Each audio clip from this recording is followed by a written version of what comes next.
Good afternoon, everybody.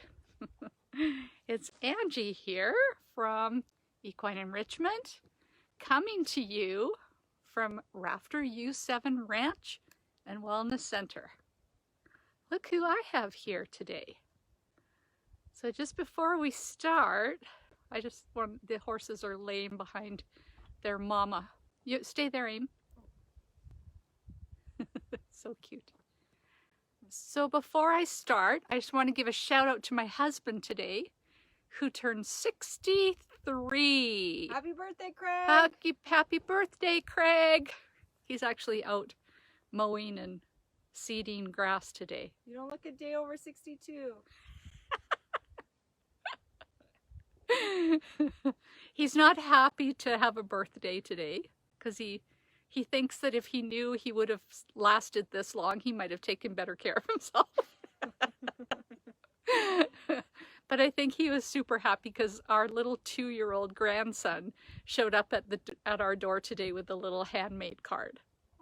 So that was pretty sweet. All right.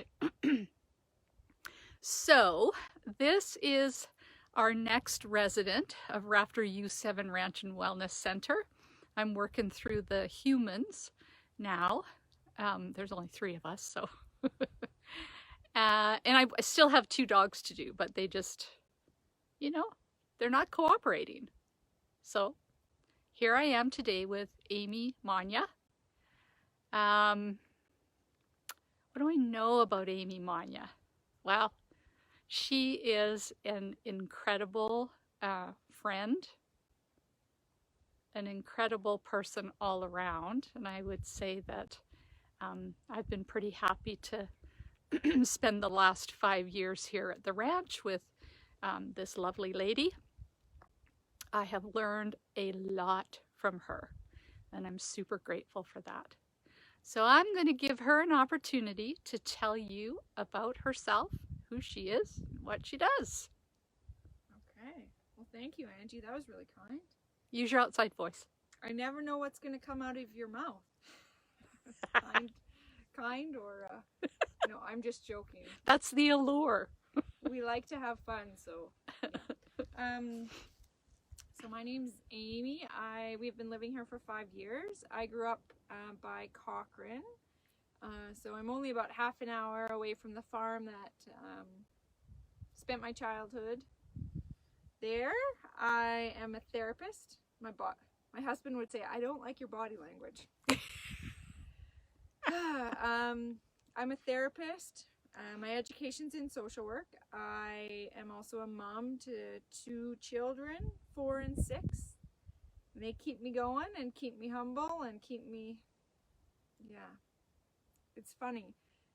Between the kids and horses, everything that I learned in therapy school had to relearn, or it was challenged in the lived experience as a parent with children and with horses. So turns out they don't care how much education you have. They care about, can you show up from here? So that's been probably my biggest part of my journey, and also biggest part of the things I teach about and talk about is the journey from your head to your heart. So if you know Angie, you know that she lives like here most of the time. So yeah, she's been a part of that journey too. That's it? What else do you want me to talk about? I've always loved horses.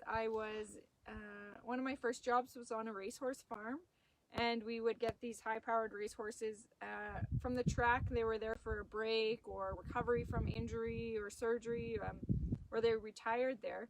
So we'd still feed them high-powered feed and take them, turn them out, and bring them back in every day.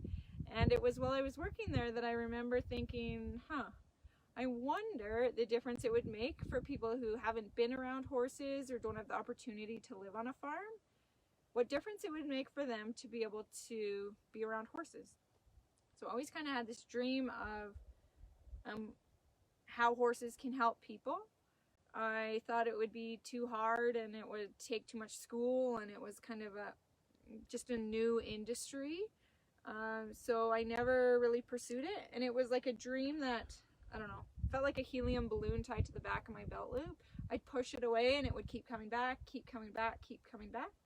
Ended up in social work, got my master's degree, and shortly after that stumbled upon a program by just a friend suggesting I connect with a lady out of Camrose, or by Camrose. Her name's Trina Anderson.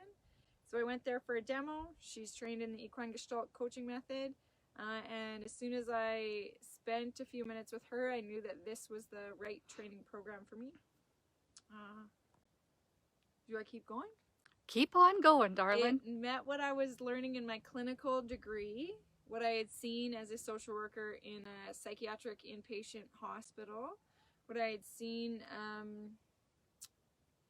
in community mental health, what I was learning in my yoga class, what I was learning about horse psychology, what I didn't know about business, all those things. It was meeting me in all those points. And so I started on that journey, and here I am. I've been practicing for about 5 years as well as a equine gestalt coach and therapist, and yeah, it never ceases to amaze me what horses bring. Mm-hmm. And so what's new for you in your practice and life right now in this time of I don't know if I want to say uncertainty, but okay. Sure. So I am doing a lot more online counseling, and sessions are video online. And we were just talking about it. I do love still being able to connect with people and support people through hard things. It's different though than being in a room with somebody. So doing my best to bring that sense of connection, even if we're hundreds or thousands of miles away,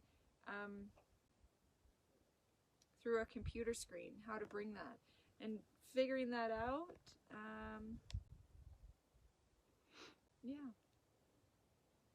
It's tough, right? It's tough, and but it's amazing. It is tough, and still amazing that you can connect with somebody so far away. Yep. Yeah. When I was your age, this would not be happening. How did you guys text, Angie? You know, when I was young, you picked up the phone. If no one answered, you'd called again. So weird. And so when you wanted to like hang out with somebody, you went to their door and you knocked on the door, and if no one was home, you went home and you went back later. So weird. When I first started my career, there was typewriters. And that was it. Typewriters, telephones that had the dial, like the finger dial thing. That's how you call people. And if you wanted to make a copy of something, you put a piece of carbon paper in between two sheets of paper and typed it that way. You can just press CC? Couldn't just press CC, no. So weird. What about cows, Amy? How many babies now are here on the ranch? Say like 92 or 95 or something. So we're getting close to the tail end of calving. We've got about 22 or 3 left. I don't know. Cute as little buttons. Yeah, it's been awesome having my husband home. Although ideal in some ways, ideal in not other ways. He's not watching, so no, it's good. I'll tell you the truth then. The truth is, when I get to come out here and go on these lives with Angie and I have a meeting at the arena, it's nice to have a little break. No, it's been really good for calving. We've gotten to do a lot of things together, and I think that's part of what attracted me to him in the first place was our shared love of cattle and ranch lifestyle. And yeah, I always told him he was most handsome when he's like all like covered in crap whatever, all over his face. wearing all his winter stuff, and he's carrying a baby calf in from the snowstorm. That's when I think he's the most handsome. So I'm pretty sure he carried every baby calf. just Hey, because he look at me. Just winks at me. It's creepy. Thank you, Amy. Sorry. Yeah, it's just like amazing out here. I've seen these guys working super hard well, they work super hard every April, but having to do it just the two of them this year, like, because nobody really can get on the quad with Brett or Amy other than Brett and Amy, so it's been extra hard. But these babies are cute as little buttons, and I want to thank you guys for hanging out with Amy and I today. We miss having y'all out to the ranch. All y'all. Y'all. And, you know, Brett, Amy, and I are working on like a really awesome vision. And we're getting really excited about it. We're getting really excited to tell you all about it, but we're not going to today. So stay tuned to find out what's going to happen at Rafter U7 Ranch and Wellness Center. Thanks for joining, everybody. Take care. Bye.